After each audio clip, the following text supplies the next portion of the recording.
Hey guys, and welcome to another brand new video. In this video, we actually have one of the craziest and strangest things I think I could ever go and report on when it comes to Xbox. And you guys may have seen the title, you guys may have seen the news and everything else, where Xbox is quite literally making a credit card. You guys heard me correctly. I'm not sure exactly where, why, or how this is actually popping on off, and if it's even good or not. I'm going to kind of give you guys, my initial first impressions and reviews. If you guys do not know, I'm actually, I myself would like to go do myself a little bit on the financial side. I always like having a chance to look at credit cards, high interest saving rates, investing, crypto, whatever it might go and be. But one of the bigger things to note is that this is a somewhat strange collaboration, and you guys can literally go get an Xbox credit card now. It's weird. You guys can probably tell by my demeanor, it's a little bit of a weirder video. So I'm going to go talk about this, talk about the news, talk about the drama, talk about everything else in between, and make sure you guys are subscribed with the notifications on. We have the Twitter and Twitch stream down below if you guys want to hang out and chill and follow. And of course, subscribe if you guys are new, and give me your thoughts and comments if you guys are going to end up getting an Xbox credit card or not. Now, first impressions, I'm going to go and say, this is just a weird combination. As you guys probably know, there is a lot of kind of just weird spending when it comes to games, and more so I think a lot of folks and even big government bodies want to kind of cut back on spending when it comes to microtransactions, when it comes to DLCs, when it comes to early access games that are unfinished, when it comes to things like, say loot boxes or battle passes. A lot of folks are typically not the biggest fan of spending additional money, and as well, if you are traditionally into credit cards, like I said myself, you usually want to look for more things like cash back. So things like perks can sometimes go up as high as 5%. So let's say you spend $100, you get $5 back. And typically, if you guys are big spenders, have a business, have a company, or even have a business company card, you could have a chance to get money back. Or sometimes people like to specifically do it for things like groceries and try to go make as much money back if they have to go and feed their families and all of that good stuff, which I think is, well, nice. You want to go, if you have to spend money anyway, you might as well go utilize a credit card and get that money back. You use a debit card and you have a 0% fee, I guess, or use a credit card and at that point you get 3% back, or even higher depending on the card, or at least some cards on a bare minimum have a 1.5% back, which is nice. It's quote-unquote free money, and it's basically go and hope that people just don't have a chance to ever go and pay those cards back, or they have a chance to pay the interest. I'm sure you guys know how credit cards work. But as of right now, Xbox has and is set to launch the very first ever credit card in the United States, backed by Microsoft/Xbox, issued now by Barclays. So all kind of the news been kind of floating around a lot. And once again, my first impressions, I want to hear yours. It's a little bit on the weirder side, mainly because it doesn't seem like the card seems to be so good. So this is on the MasterCard. We'll do a few different articles, showcase it up. But here's the big highlights.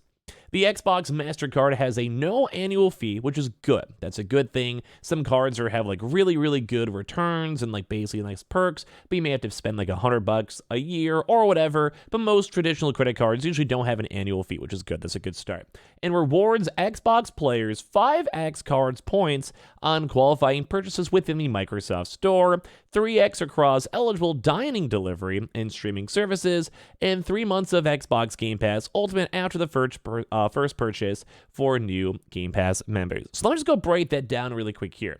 Number one is that that's okay, I guess. I'm not really a big Xbox Store user, Microsoft Store user, but this actually might be one of those really good cards for an Xbox hyper fan.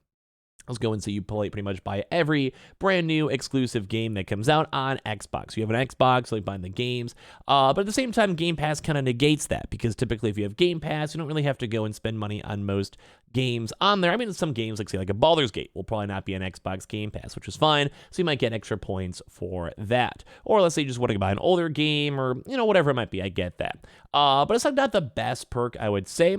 Part two is you also do get 3x points as well for dining, delivery, and streaming services. Now, that's maybe not the worst. Think Netflix, HBO, or even Game Pass. That makes sense. I can maybe see that being a perk, but you could also get that on a lot of other various cards, or even better money, or even cash backs. Instead of points, it could be cash back itself. Sometimes, depending on the card, is interchangeable. You get 1,000 points back. You can spend that for $10, whatever. I think the big thing is that they're also trying to go and rope on in 3 months of Xbox Game Pass Ultimate after your first purchase, which is a low barrier of entry, which is nice.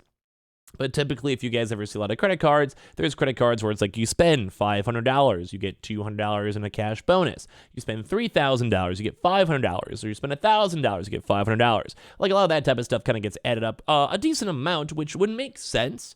and why they'd probably want to prefer that. Like, if I ever want to open up a new credit card, I'd rather go that route, because $200 is a lot more of a better value than the Xbox Game Pass Ultimate, and it is also only for 3 months, and as well, I also do already have my own account, so I don't get that benefit. So my very first impression is that, like, maybe if you're a really hardcore Xbox fanatic, it might be worthwhile, but I do think almost any other credit card typically will have a better sign-up bonus, better returns, and better usages for it. Like, I kind of wish they would have went a little bit harder, maybe even 6 months of Game Pass would have been a nice bonus, and you also get all the extra bonus stuff, like basically a pure card for console gamers. But once again, it just seems weird. The card members can pick from one of their 5 Xbox-inspired card designs. Once again, if you guys have been around debit card, credit cards, you typically can have them custom made in almost any fashion. It's little slips of plastic, so it's not the world's craziest thing, but I mean, it's kind of cool if you're a big Xbox fanatic or a part of the ecosystem.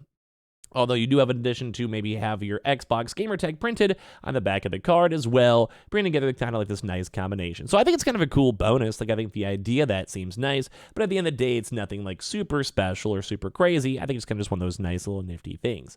But yeah, that's pretty much about it. So today, basically, Xbox, Barclays, and MasterCard announced the Xbox MasterCard, Xbox's first ever co-branded credit card in the United States. The no annual fee, which is so good, provides players with the best of both worlds value they need for gaming and everyday purchases, including points to redeem on Xbox games and add-ons, select streaming and dining services, and more. So it'll be issued by Barclays. An Xbox MasterCard will be available on September 21st, in case you guys are curious on the release date, exclusively to qualified Xbox insiders across all 50 states, and then will be open to the general public in the United States in 2024.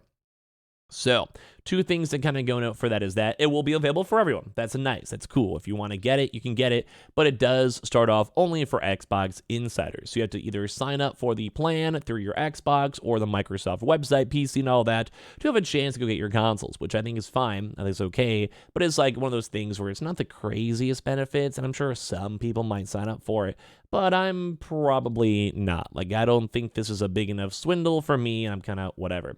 So they also have no annual fee, which is good, and a bonus of 5,000 card points after their first purchase, and the card was built to offer perks to reward card members across different experiences, including 3 months of Xbox Game Pass Ultimate when they make the first purchase within 180 days for that one, and additional benefits included that 3x card points on select streaming platforms and dining services. So let's go and see you guys do a lot of like DoorDash, Uber Eats, you might get extra bonus points for that, or as well if you guys go do things like I said, like a Netflix, maybe even Game Pass would be a nice combination. You might get a little bit of money and stuff back for it. You also then get 1x card points for other everyday purchases and more.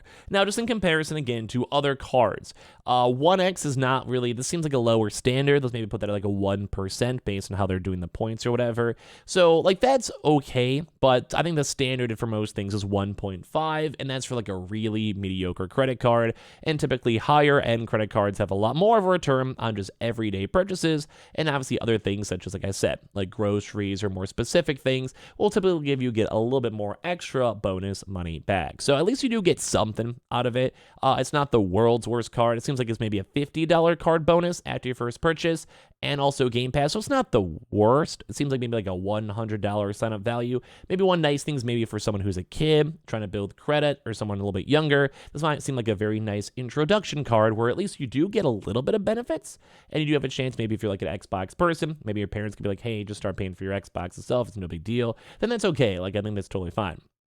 So, like I said, not the best card out there, but like if you're in the Xbox ecosystem, it's not the worst. And they also say 5x card points on the first products as well for the Microsoft Store. So like I said, if you guys are very big gamers and you guys really like all the gaming stuff, like let's say you buy almost all your games on Xbox, maybe worthwhile.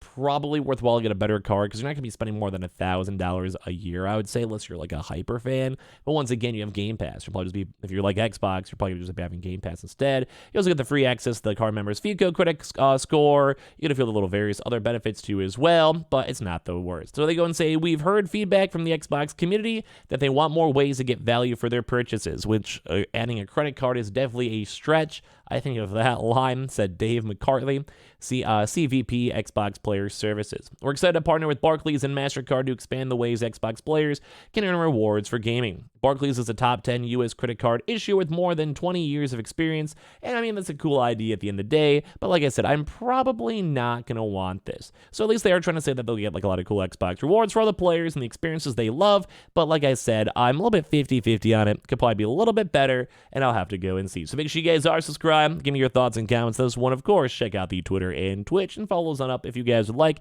and I appreciate you guys all so much for watching here in the first place.